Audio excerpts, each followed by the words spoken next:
Imagine a town where there are no small joints, just small stoners, where Kush is a girl's best friend, and law-breaking is the new liberty.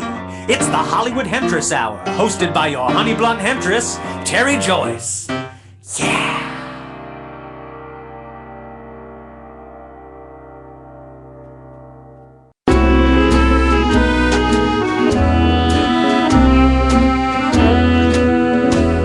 A friend of mine called me the other day and he said, Terry, Kirsten Dunst just came out. And I said, oh my God, she's gay. And he goes, no, she smokes pot. And I'm like, wow, I got to come out for that. And then I'm starting to think about with the last elections and, the marijuana issue and then the gay issue. Right now, the White House and our president supports gay marriage and gay rights more than he does about marijuana rights. So I feel that my parents would be more happy if I came out and told them I was gay than if I smoked pot. Like, I just see this scenario going, Mom, Dad, I'm gay. Oh, thank God, we thought you smoked pot. That's just astounding to me that's actually really, happening right now. And, I think that there's certain people that we just need to come out. Like, the only way we're going to stop this is go, I'm gay, I smoke pot, I don't know. I mean, whatever it is that you feel like you need to come out about, let's just be honest with who we are. And I feel that there's some people that they need to actually come out. I want to call some people out right now and say, you need to come out and you need to tell people that you smoke weed. You need to say that you get high, and that's just the way it is. And one person I think really needs to come out of the closet is the Pope. Because who would wear a hat like that and think that people are going to take you seriously if you weren't high? Also on the list, I think Tom Cruise needs to come out and say that he smokes pot, because we hope, the way he's been acting lately, we really hope he is high. And then I also think that Obama, well, that's obvious. If he came out, then maybe the whole thing would be over with, and it would just be like, okay, you smoke weed, you're a president who smokes weed, Bill Clinton smokes weed, our founding fathers smoke weed. Just admit that we all smoke weed, all of us. The fact of the matter is 97 million Americans have tried marijuana at one point in their lifetime, and 97 million Americans also use AT&T, which means that we don't give a shit when our calls drop. So the point of the moral of the story is, I have this fantasy. Well, here's the thing. I actually worked a job. I worked a job for $9 an hour and splitting tips with 3 different people.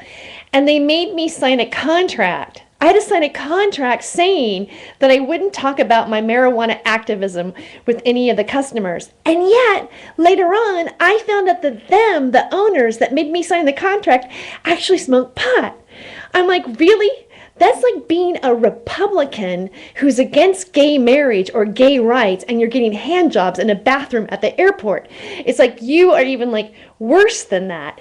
And I don't even know what to say to that, and so I had this fantasy, I'm not gay, but I do have this fantasy, and here's the thing about being gay or being bisexual, for a woman, some people ask me, they think I am gay or they think I'm bi, they go, Terry, are you bi? And I'm thinking, because it's acceptable, it's acceptable for women to be gay, like a guy will go, hey, Terry, why don't you and your friend Paco, you and your friend Melissa get together? That would be really great. No, do I turn it around and go, hey, why don't you and your friend Paco come over and have and make out, because, I'd really like to see that. And they always blame it on the Bible. They go, well, in the Bible it says a man must not lie with another man like he would with a woman. It's an abomination. But nowhere in the Bible does it say a woman must not lie with another woman like she should with a man, because that's because the Bible was written by men. So now, all that being said, it's no big deal for me to go, hey, I'm gay. People are like, cool, can I watch? No. Here's the deal. I have a fantasy. This is true liberation. I want to be in West Hollywood or just any gay club in any part of the country and just walk out with a big old fat joint and go, I'm gay and I'm smoking pot. Free at last, free at last. Well, thank you for being here and watching the show, and stay tuned. We'll be right back.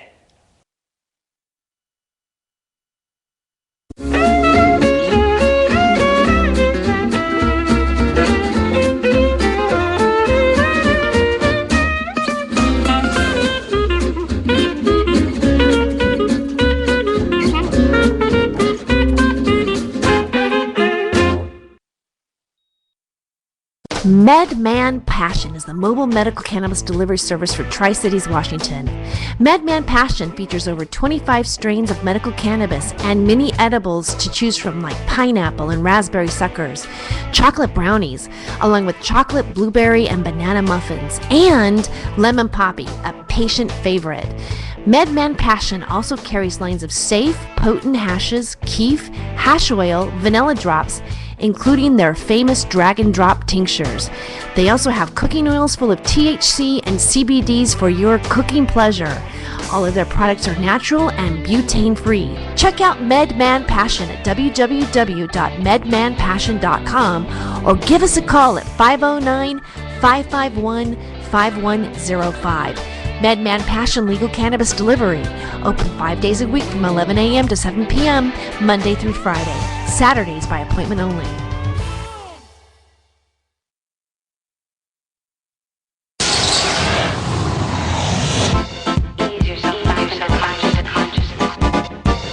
Anybody falling? Anybody feel they're falling?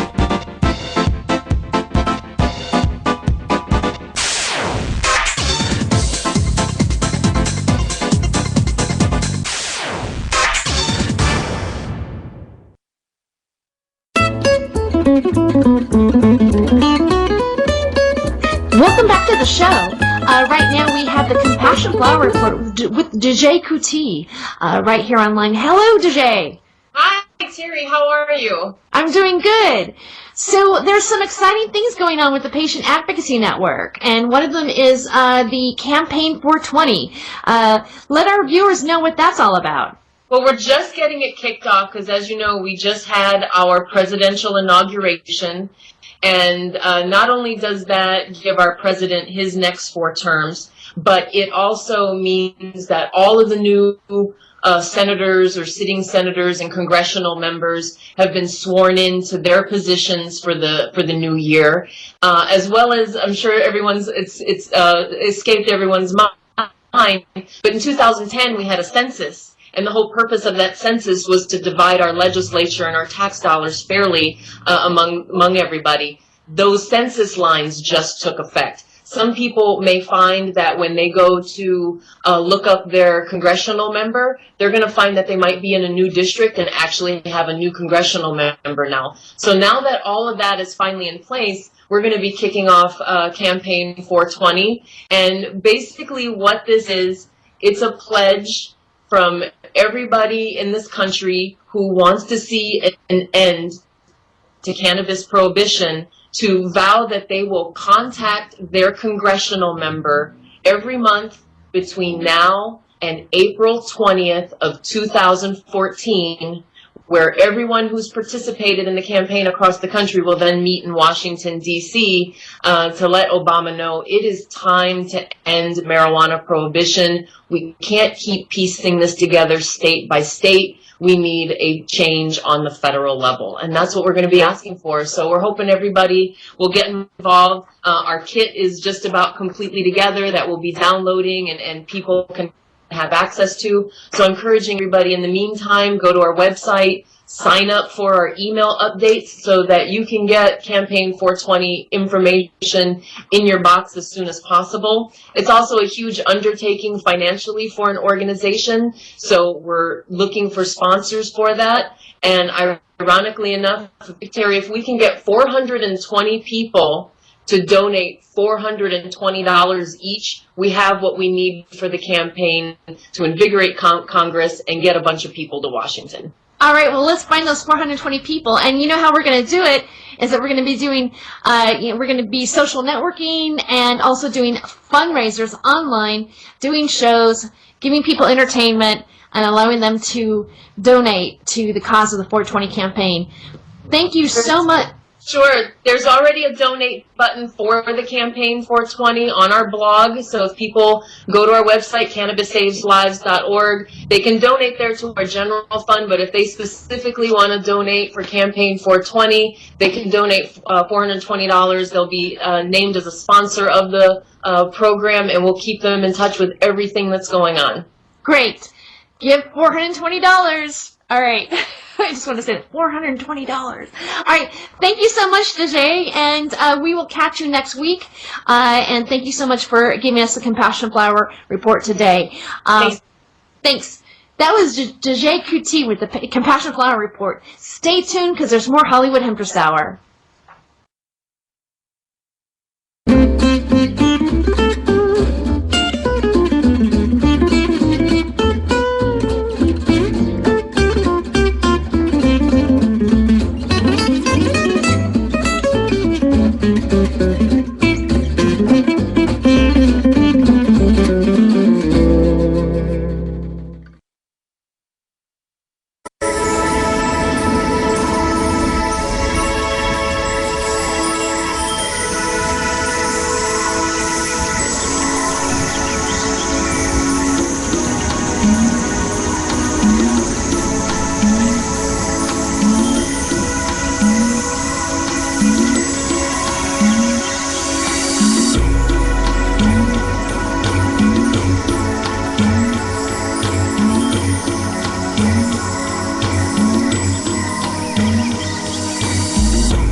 But I do have the biggest crush in the history of crushes on Rachel Maddow. Right? Oh, the lesbian news anchor. I never thought that I'd be in a hotel room masturbating to MSNBC.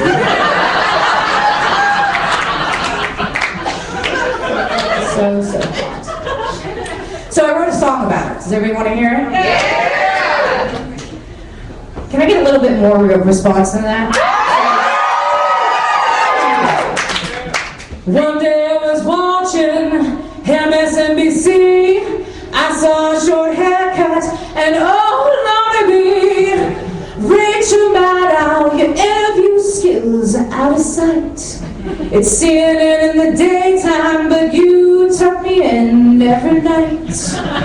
You state an opinion, you arch your eyebrow. I feel like I need a federal bailout. Rachel Maddow, you make this femme wanna cry. You get me going with Gaza Strip and Palestine. So Rachel, if you ever have an itch, come on over, I'll rub your Blagojevich. Rachel Maddow, you make politics a lot of fun. And even in a recession, I still want to give you some. Thank you.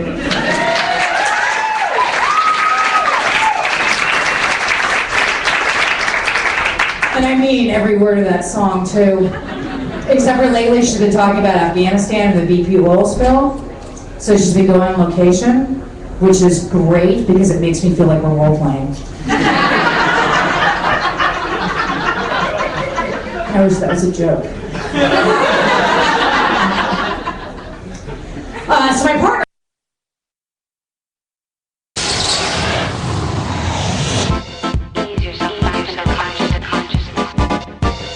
Anybody falling? Anybody feel they're falling?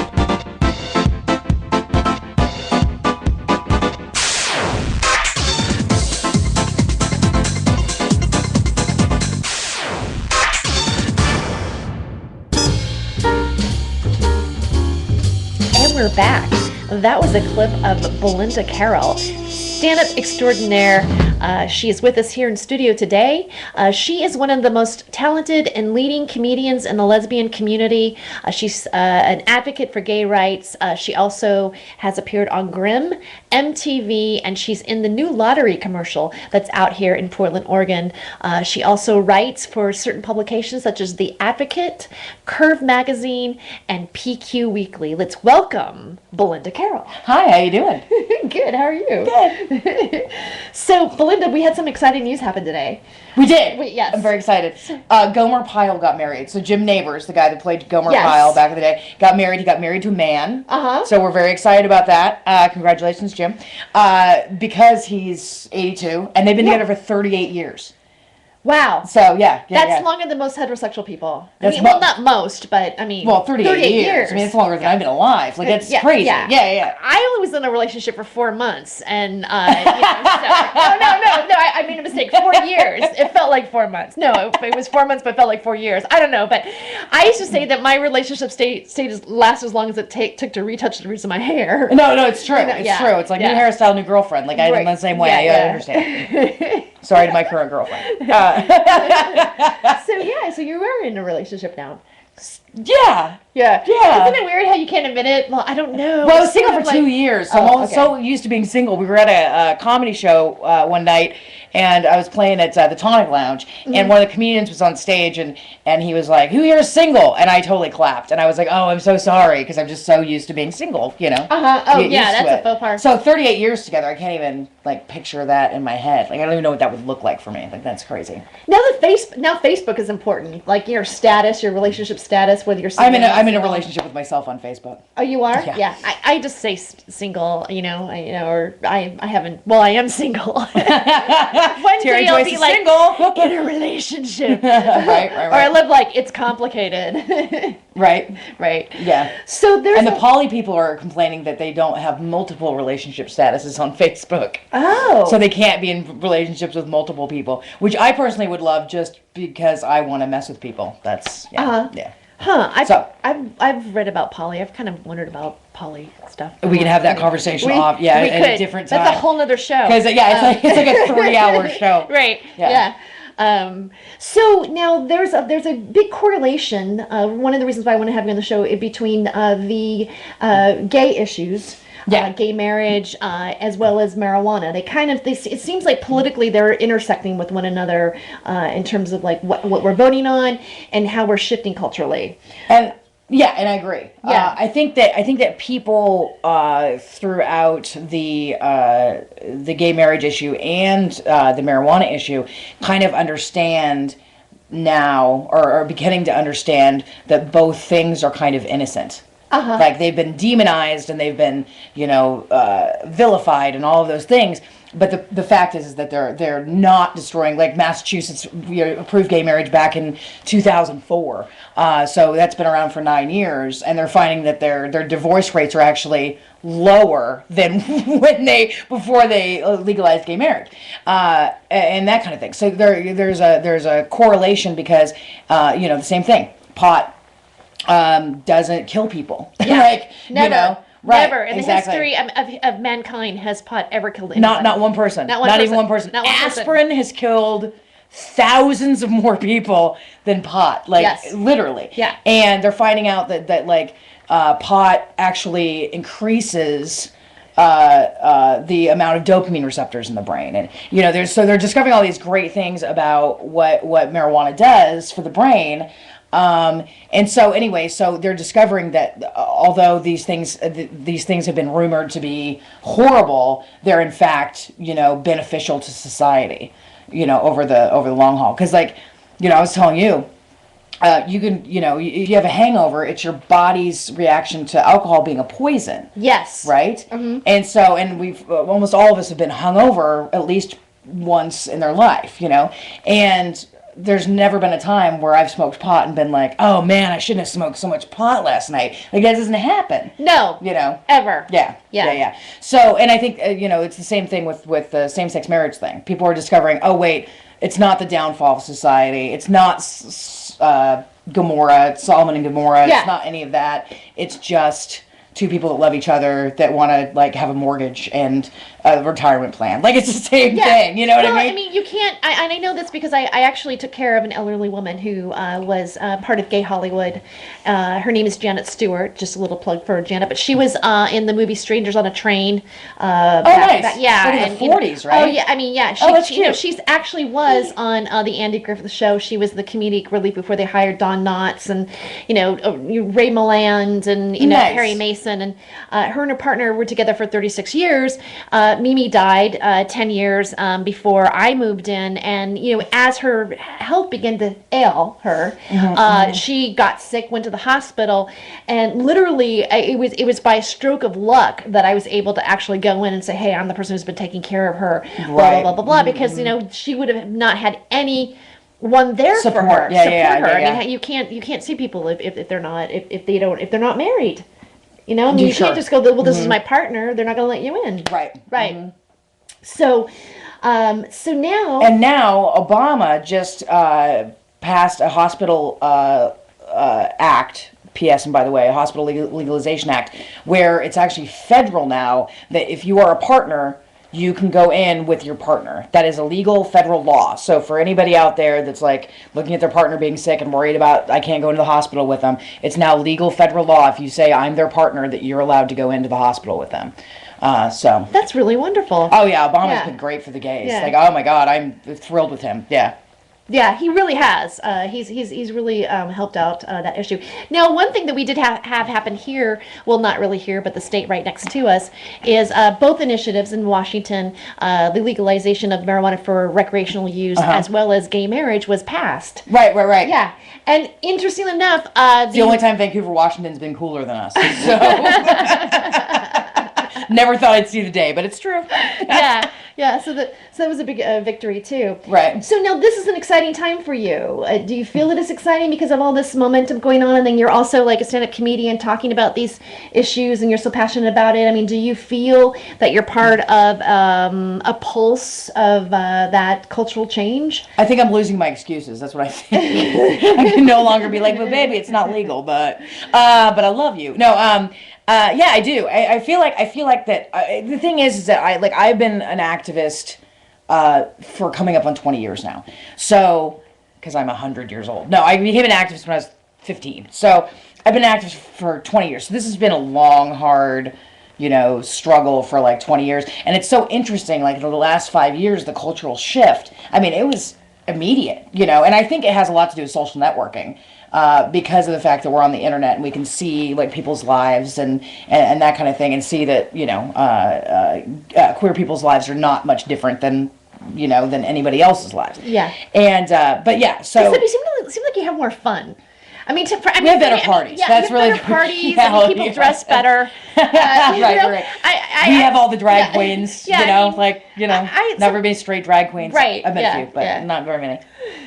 Right? So I interrupted. No, it's true. We do have better parties. It's you do. 100% you do. I mean, true. way better. I've spent many a New Year at a gay club. Right, and had a way better time than... Yeah, absolutely. Right, yeah. And sometimes they have better strippers there, even the male ones. If you're a straight girl and they have male strippers, a lot of male strippers are gay. That's the thing, right? I know, but some of them aren't, or they're bi. Most girl strippers are bi, from my experience. Yeah. So, how we doing, Rupert Declo? Do we have? Oh, yeah, okay. What we do?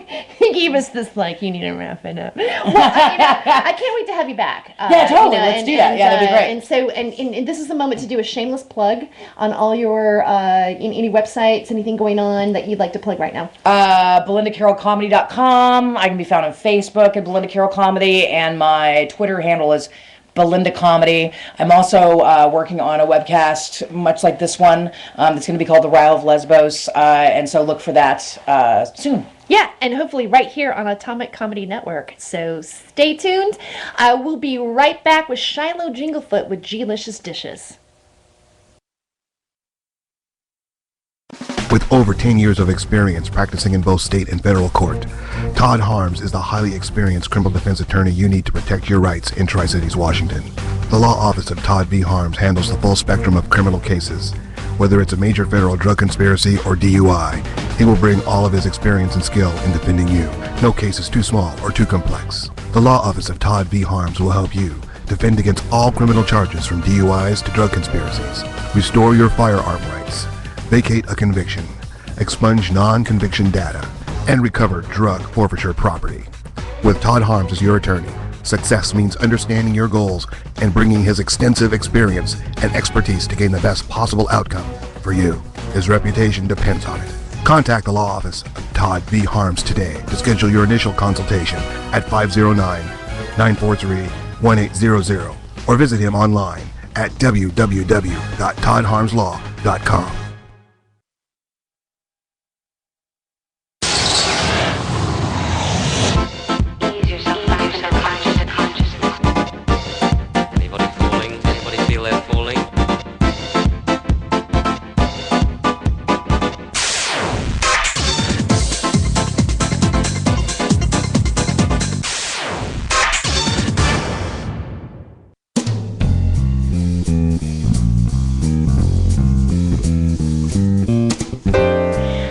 to thank our guest, stand-up comedian Belinda Carroll, for being on the show. Also, Dege Coutee for giving us the Compassion Flower Report. And thank you for watching. We'll see you next time.